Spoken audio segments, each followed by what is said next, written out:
3 students. One conversation where film theory collides with the reality of filmmaking. Life after film school. Today's guest, Oscar winner Diablo Cody, screenwriter of the 20th Century Fox release, Jennifer's Body. Jennifer's evil. I know. No, I mean, she's actually evil, not high school evil.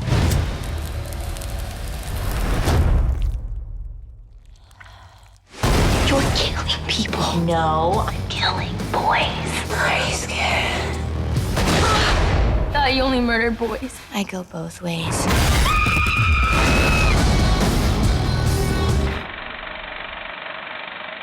All right, so Jennifer's Body is the story of a popular high school cheerleader who basically becomes possessed by demons and ends up feeding on or off of the boys in her high school. What was the inspiration for that? Basically, after I wrote Juno, I knew I wanted to write a horror movie. Horror has been my favorite genre my entire life. And I realized, like, no, I actually have the opportunity to do this. Like, I could, you know, it's a dream come true for me. So I thought to myself, all right, I want to write something that genuinely scares me. What do I find scary? I thought, zombies, yeah, kind of. Ghosts, I guess, but teenage girls, scary. I think the most intimidated I ever was in my life was when I was being bullied by a girl in high school. So I thought, all right, that's it. I'm going to write a horror movie about girls. And the cannibalism, you know, it's so ripe, you know, the metaphor. Right. The emotional chaos of being an adolescent, sexuality, the transformation of puberty is kind of paranormal in a weird way. It just all made sense to me. So first Juno and now Jennifer's Body revolve around high schoolers in small Midwestern towns. You grew up in a small suburb of Chicago. Yeah. So how much of your screenplays are based on your own childhood experiences? My childhood informs everything I write, especially my adolescence. You know, I have this obsession with teenagers. The reason I'm drawn to stories about teens is because I feel like adolescence is a time when everything is felt so strongly. And if there's anything you want to do with a film, it's to make people feel. So teenagers are, to me, their stories are especially profound and especially intense. And you had a cameo, right? So. Yeah, but non-speaking, thank God. Well, whose idea was it? It was mine, and I was a fool because I was just kind of excited, and I thought, wouldn't it be cool if I was the bartender, you know, in this bar scene, and I don't have to say anything, but I'll just be in the background, and I'll be like Alfred Hitchcock, like just in the background of my movie, and then. I realized that translates to like standing around in an apron for 12 hours and doing nothing. So boring. Acting sucks. Yeah. Yeah. You said that you found inspiration in director Sam Raimi's work, yeah, along with some of the other 80s genres films like The Lost Boys, yeah, which seem to strike that balance between horror and comedy. I miss those movies. I miss, you know, you'd be a kid and like one family on the block would have cable, and you would sit down and you would watch Lost Boys, and you would watch Fright Night, and you would watch Ghoulies, and these horror movies that had this element of mayhem and humor, and which aren't really around a lot anymore. Not really, and they were for young people. And you would watch them over and over again, and I wanted to recapture that feeling. Jennifer's Body, you know, we made a conscious decision to give it kind of a vintage look. It has kind of a 70s, 80s aesthetic. It's very, very colorful, and it feels to me like an 80s movie, which is what I wanted. Okay, so you remember the night of the fire? I got really messed up. They killed you. I'm still here, aren't I? I mean, they did go all Benihana on my ass with that knife, and it should have killed me, but for some reason, it didn't. It seems like in a lot of these classic horror films that the last man standing is oftentimes a woman. How did this speak to you? I have to wonder if maybe that's why I always enjoyed horror films so much, because I felt like, in a weird way, they were speaking to me as a female. You know, you do see a lot of female protagonists in horror films, and so obviously that wasn't lost on me. Although in this case, we also have a female villain, which it's nice to have a girl be the monster. Sure. And then what was the process like from taking it from that concept into a movie in development? The script was developed a lot. It was changed a lot. Even the final cut feels different than what we started with, because it was really hard to strike the right tone.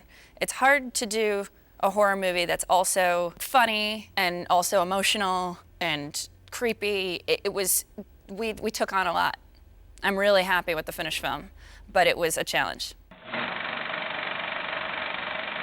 So we've read that you originally set out to create a dark, brooding, traditional slasher movie, but that a third of the way through, your macabre sense of humor was creeping in. Every single time I sit down and try to write something dramatic or intense, it inevitably turns into a farce. Like I can't resist poking fun at things that happen in life. I'm not saying all my jokes are funny, but I do tend to see the humor in some inappropriate situations. And you said that comedy films and horror films are similar in terms of not being a passive experience for the audience. They're so similar. You know, when you go to see a comedy, everyone in the audience is laughing, you hope. When you go to see a horror film, people are covering their eyes, they're gasping, there's that tension.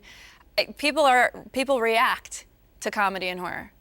I'm not saying there isn't value in sitting through a 3-hour costume drama and just kind of shifting in your seat occasionally, because sometimes that's good. But for me, I like to go to the movies and feel deeply affected.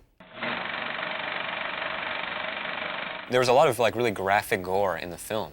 Is that something that you wrote into the script or just evolved on set? Or No, the script was a lot more graphic than the finished film. Really? Oh, yeah. At one point, I made a reference to someone's intestines being strewn around like party streamers. And they were like, yeah, we're not doing that.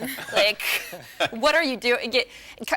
Karen comes from more of a De Palma, Polanski school of influence. And so she said, no, I want this to be more atmospheric than gory. We can have some gore.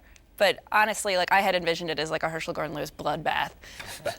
But I'm glad she went for something a little more stylish. I need to be pulled back. That's why I don't direct. So director Karen Kusama, can you talk a little bit about how she won you over, and was it important that a female director direct Jennifer's Body?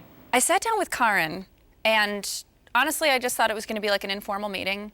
And she had brought this book, this scrapbook that she had made of visual inspiration that she had gleaned from the script. And the minute she opened it, I think I grabbed her and I said, you have to do this movie, because I realized we had the exact same sort of references. We had a similar vision, and I thought, it was a great stroke of luck that she also happened to be female, because you don't often see two women making a commercial horror film. Sounds like you guys were on the same page for a lot of things. Was there anything that Karen interpreted about your script that was completely different than how you originally envisioned it? Yeah, I think Karen was able to really find the vulnerability in Jennifer. Jennifer was, when you see the movie, you'll see she's just incredibly outspoken, bitchy, shall we say. And Karen was like, I understand that this girl is gorgeous and bitchy and commanding, but there's also there's something missing. She's also lonely. She's also insecure. And there's this shot in the movie that Karen created of Jennifer just sort of slapping makeup onto her face and gazing in the mirror, and there's such sadness in her eyes, and you see through the facade for really the first time, and it made it as a woman, it was so profound to me, and I've never thought of Jennifer the same way. I am not insecure, needy. God, that's a joke. How could I ever be insecure? I was the snowflake queen. Yeah, 2 years ago when you were socially relevant. I am going to eat your soul. So Jennifer in Jennifer's Body is Megan Fox, who's clearly the it girl of the moment. How lucky do you feel to have her as the lead in your film? I knew the instant that we met her that she was going to be a huge star, and she just has this incredible charisma. I'm very intimidated by her. Most people are. She's incredibly cool, but she really has this like old Hollywood mystique that you do not see in a lot of actors these days. I can't picture anyone else playing Jennifer. She's the whole point of Jennifer is she's supposed to be just incredibly magnetic, and you would do anything that she asked you to do, even if it seems dangerous or nonsensical. And I think Megan has that same quality. Thank you so much. Thank you. This has been a blast. Thanks, guys.